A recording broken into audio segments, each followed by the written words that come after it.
Welcome back to another episode of FP&G, Financial Planning for Oil and Gas Professionals.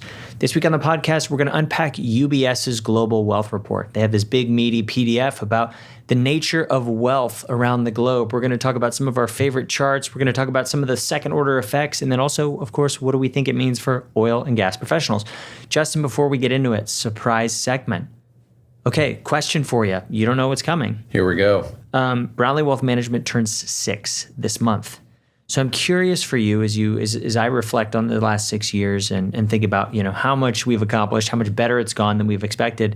I'm curious for you, is there anything that you did or maybe focused on at the beginning that didn't matter as much as you thought it would, or anything you didn't focus on that mattered way more than you thought it would? You know what I mean? Like what did you or underestimate related to our business?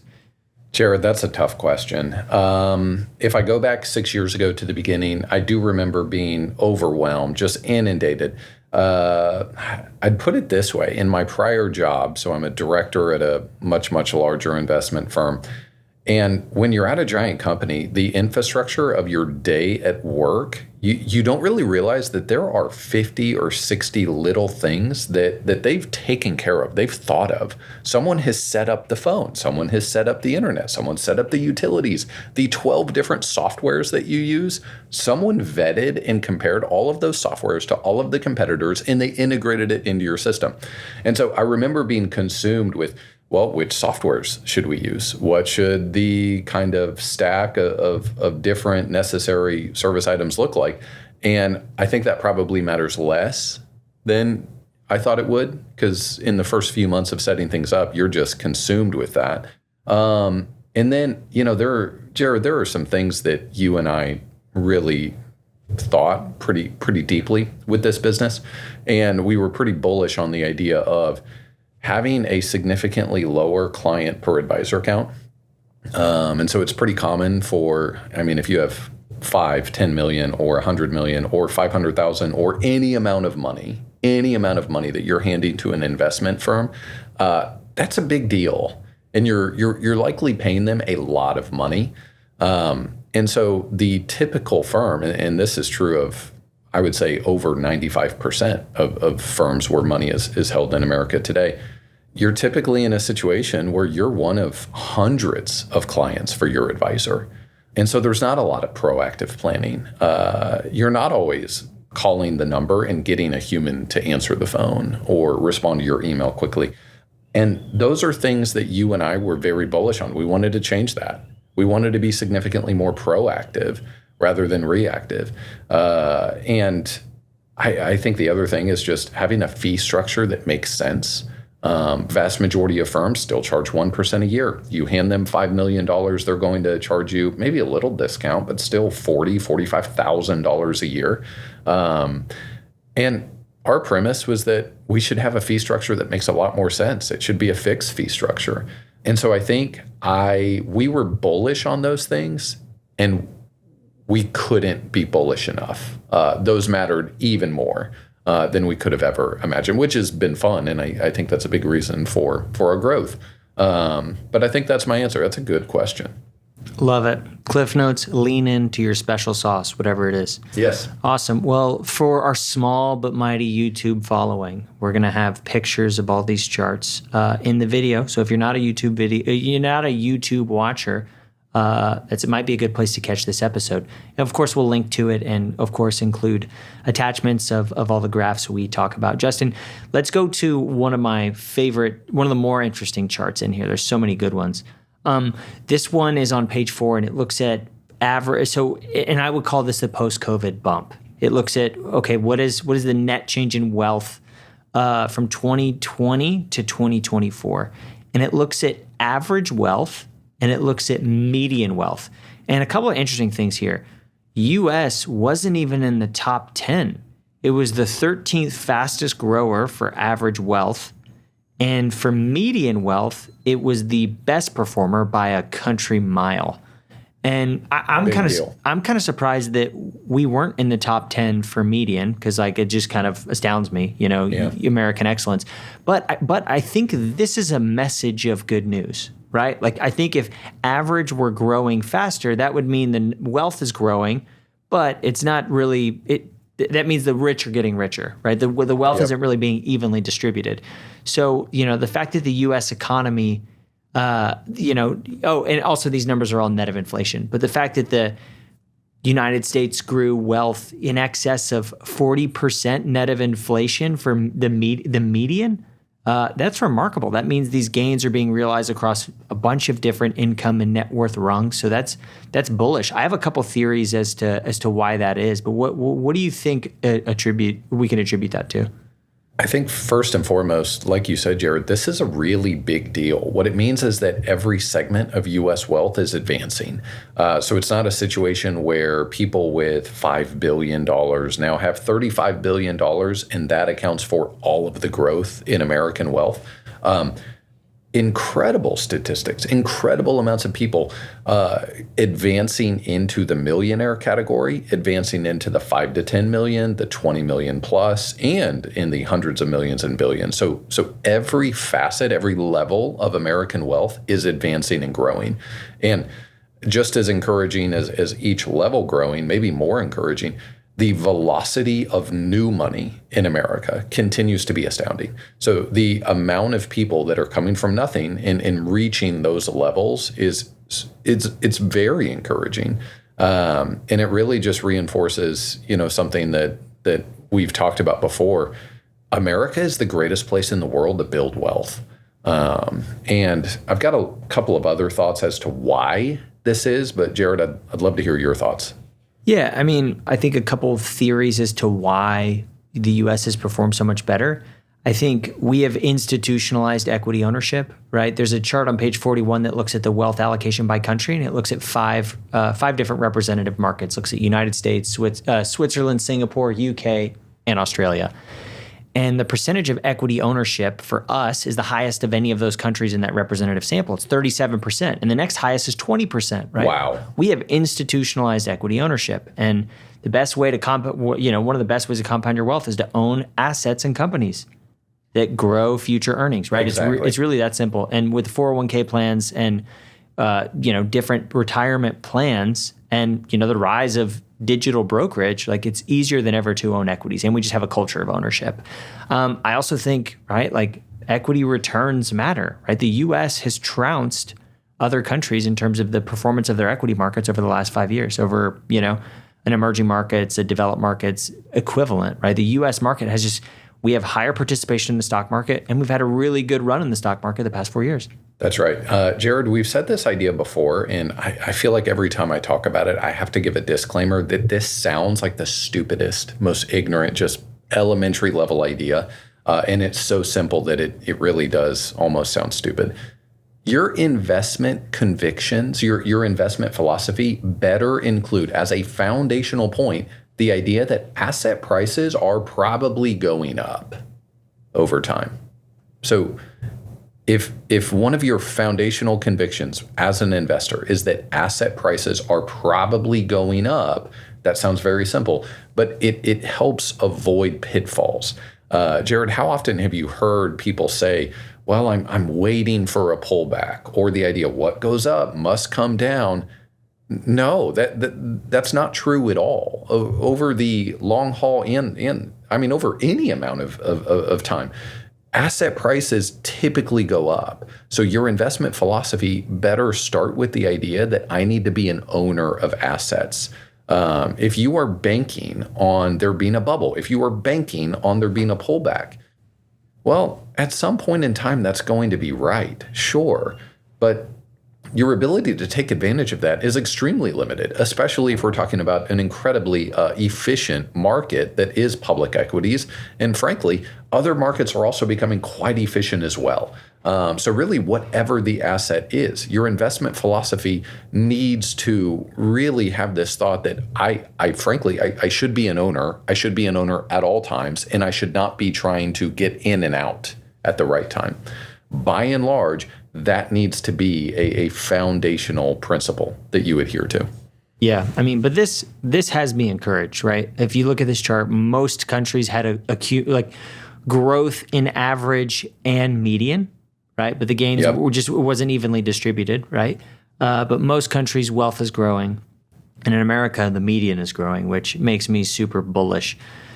Justin, one other thing that we didn't mention that I think could play a factor in this, the United States is kind of one of a few countries that has allowed private ownership of minerals, right? If you look at most countries, those are nationalized. Those are like a national resource, and you can really only just own the surface. And so I think that idea, especially as we record this podcast from Texas in Fort Worth, like I think about the downstream consequences if we were like other countries in that way. Yes. So, especially for our oil and gas listeners that are very aware of that reality, I think that also matters. And it materially, if you think about the economic footprint of energy. Jared, there are a few things that stick out to me. If I am trying to answer why is America doing so well, why is American wealth growing at the velocity it is, I think the first thing I point to is something you just mentioned, and there's two parts to it. One is institutionalizing ownership of great companies. I think there's a couple of things in history that have just exploded that idea. So 1978, 1979 legislation was first passed for the eventual creation of the 401k. The first 401k didn't happen until the early 80s. There wasn't mass adoption until the late 80s, 90s. But then the second thing is the creation of the Roth IRA. Those two things put together are why we are here in 2025. And it is, frankly, Jared, it's easy. Even if you have no ownership in your company at all, it is easy to automate the investment of tens of thousands of dollars a year into great companies. And so you just mentioned the U.S., it has a culture. We own, American citizens own significantly more assets in the stock market than most other countries. That's a big deal. But then the other point that you just mentioned, mineral rights, it's an enormous deal. The second and third order effects of hundreds of years of enormous wealth that we're talking about, private wealth in the hands of citizens with mineral rights. That is a huge economic force. Jared, I also think there's something, part of me wonders, is some of this a culture thing too? America typically works significantly longer hours than other countries.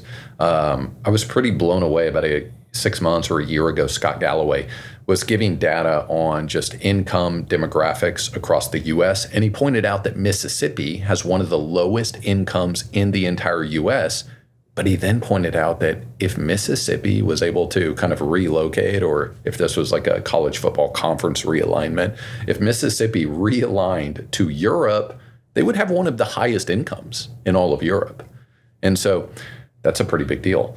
And then I also think there's just a culture of deciding that we are going to be a business-friendly country.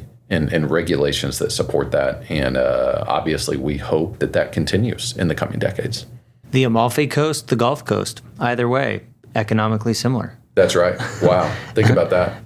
Okay. All right. Next chart I want to talk about. This one's on page 28. And I think this is a really important one. It shows the compound annual growth rate, net of debt and inflation, since 2000 to 2024. So looking at a longer period of time. And for all adults on average, wealth compounded at 3.4%. For people with 10K to 100K, it was 2%. For 100K to a million, it was 3%. Greater than 1 million, 4.7%. 1 to 5 million, 6.1%. And greater than 5 million, 8.2%. I think this idea is so important, right? So the higher rungs are growing their wealth at a higher rate than the lower rungs. But I think the implication for this is inflation is not evenly distributed, right? Like if I have $5 million and there's a lifestyle assumed with $5 million and my peer group is growing their wealth at 8%, I think inflation is going to run hotter than this with a core CPI headline that we're getting, right? Because there's two things. Yep. One, that demographics wealth is growing faster than other demographics. And two, there's economic mobility, so people are entering that rung. Yes. Right? And so like a lot of, CPI is down to 2.4%, great. if we looked at spending for a family and we said, oh, hey, you have a country club membership. How much has that inflated over the past 10 years? You're looking at, oh, I have season tickets to a Rangers game. How much has that inflated over the last 20 years? Oh, I take a trip to Europe and I fly business class. How much has that inflated, right? A lot of those things that don't come through in the CPI. I think I think just this idea of inflation not being evenly distributed is a really just interesting to understand, because you might see headlines of, oh, inflation is coming down. But if your economic stratosphere is growing wealth faster than inflation, like you kind of have to, A, you have to keep your wealth growing, and B, your inflation might run a little hotter as demand for these assets grows over time. Jared, I think it's good news and bad news. The good news, and there's projections in this UBS report for significantly more millionaires over the next 5 years. I agree. I think that is going to take place. Now, what's interesting, so the good news is when you are surrounded by a lot of wealth, it is much easier to become wealthy yourself. And so it's a heck of a lot easier to build a wonderful career and build long-term meaningful wealth if you plant yourself in Houston, Texas, relative to a random small town in Europe, right? So it's just significantly easier to build a great career and build wealth if you plant yourself in a place that has a lot of money, velocity, wealth growth. The bad news, Jared, that also means that some of those items you mentioned are going to be way more expensive. So I saw in the news recently, Soho House is going private, I believe. So they just reached a deal. They were a publicly traded company. Now they're going private. Now, I'm going to premise this. I don't know much about Soho House. It's apparently a private club started in New York City. They don't have a golf course, so I don't really understand exactly what the exclusive private offering they have is. But it was, here's loosely what I know. It was a very exciting, exclusive private club of sorts. And then it fell way off because their membership like 100x'd. Way more people joined. And then as a result, it's harder to get the same experience when everyone's in. But guess what, Jared? Every working white collar job in New York City can find the discretionary income to join. So that's what happened there.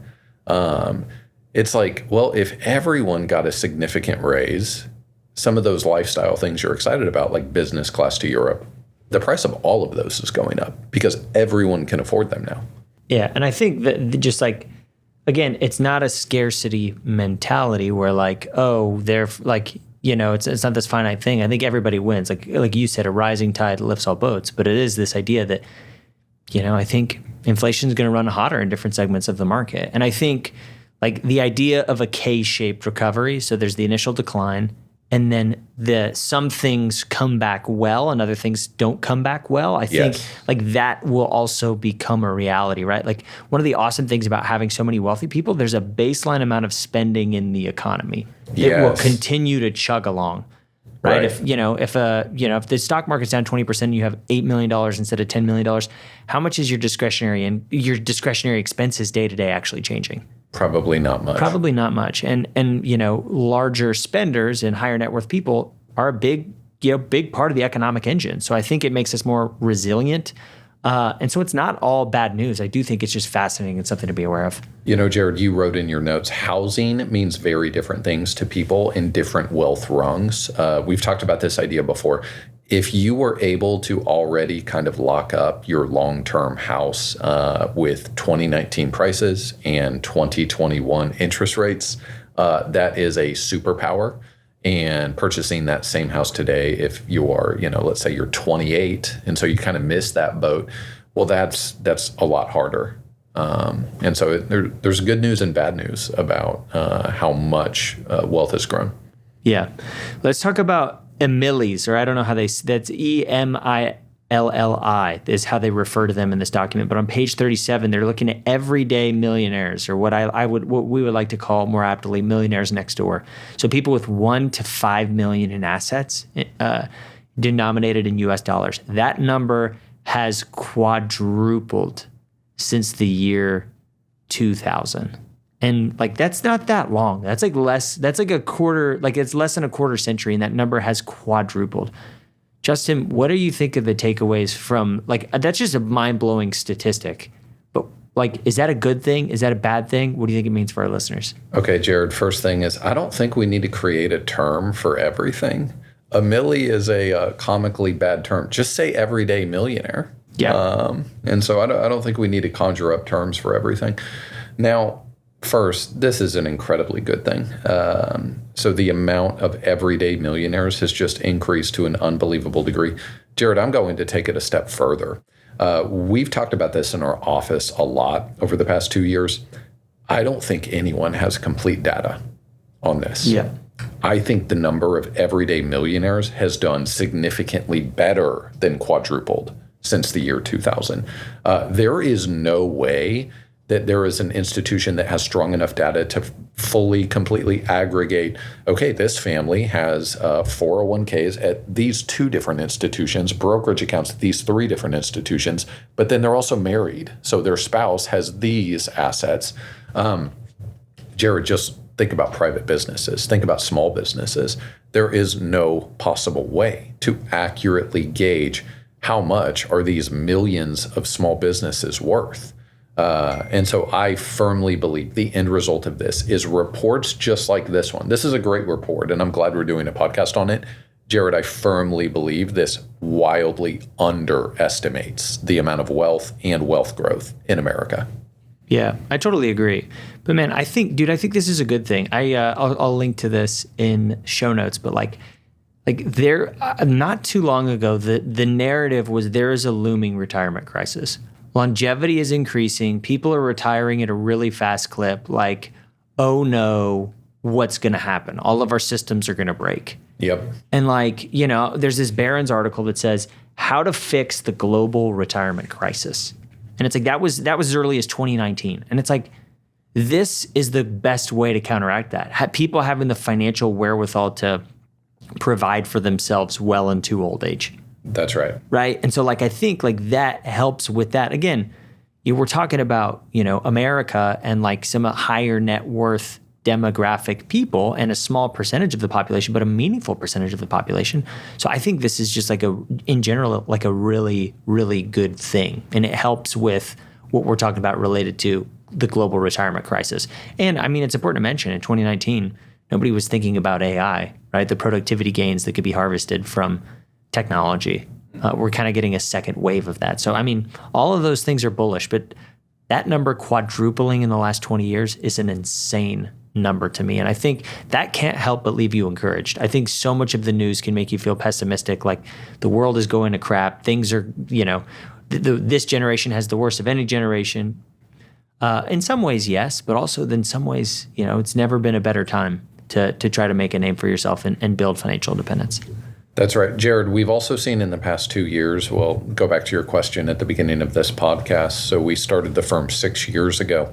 A lot of the premise of what we were trying to build was that if you retire from an oil and gas company, you don't need to be an executive to retire with $3 to $5 million. Well, Jared, what we've seen is a lot of folks have really reached 8 to 10 million, 10 to 15 million, and they are also not executives and not close to executives at these large companies. So the result of this, why is this happening? Well, it's pretty simple. IRS contribution limits into qualified retirement plans changed substantially from 1985 to 1990, and then again from 1990 to 1995, from 95 to 2000.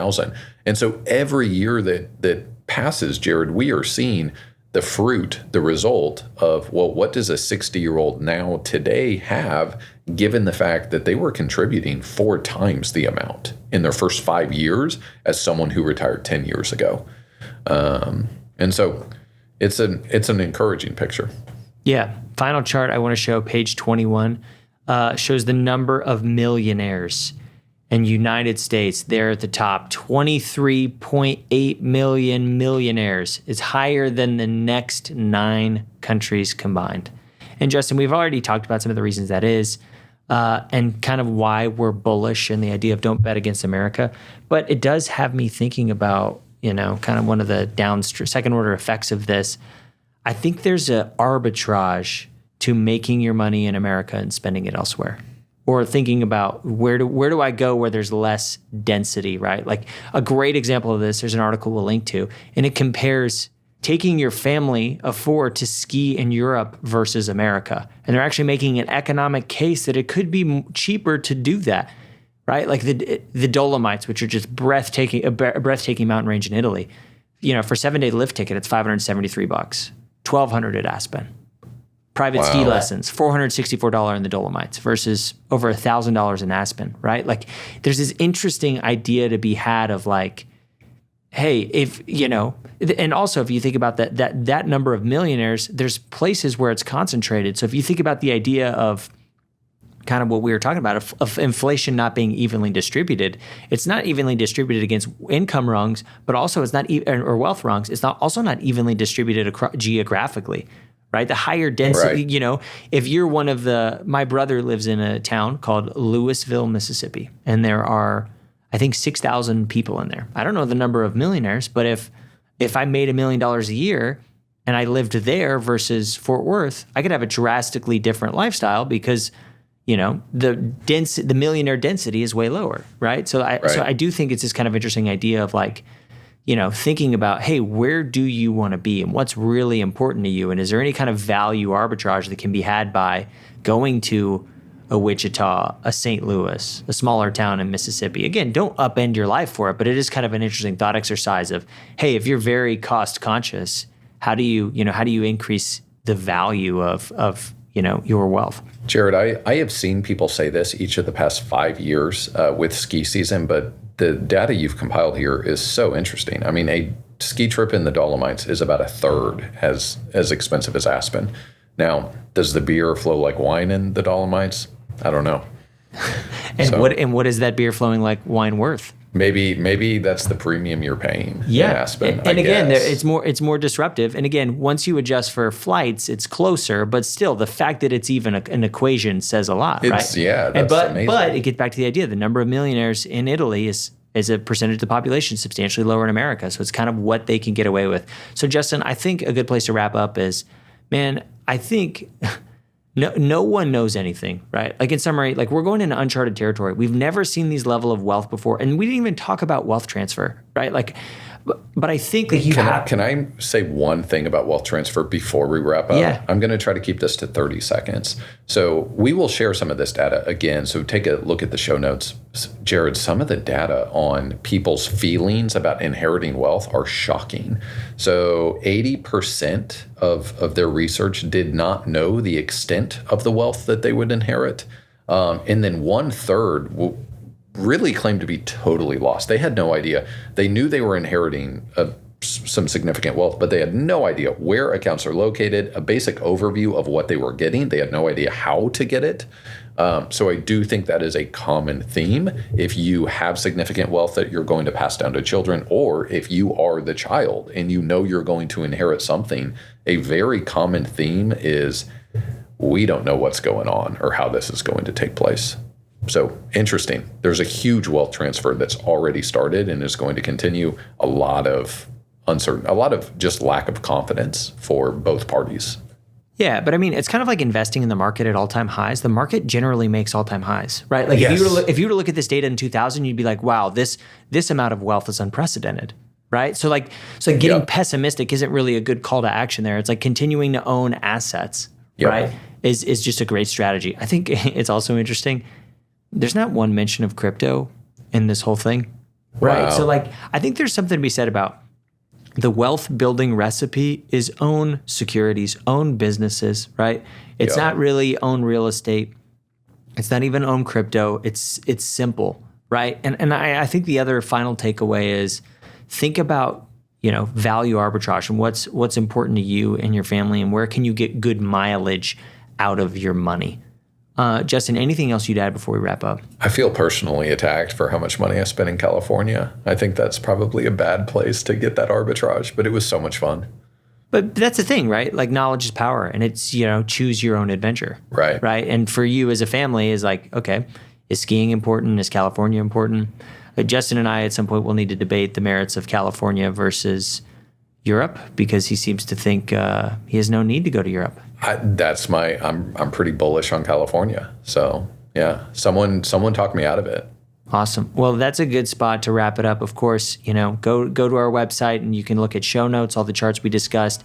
Also, love hearing from our listeners. Podcast at brownleewealthmanagement.com. Thanks. We'll see you next time.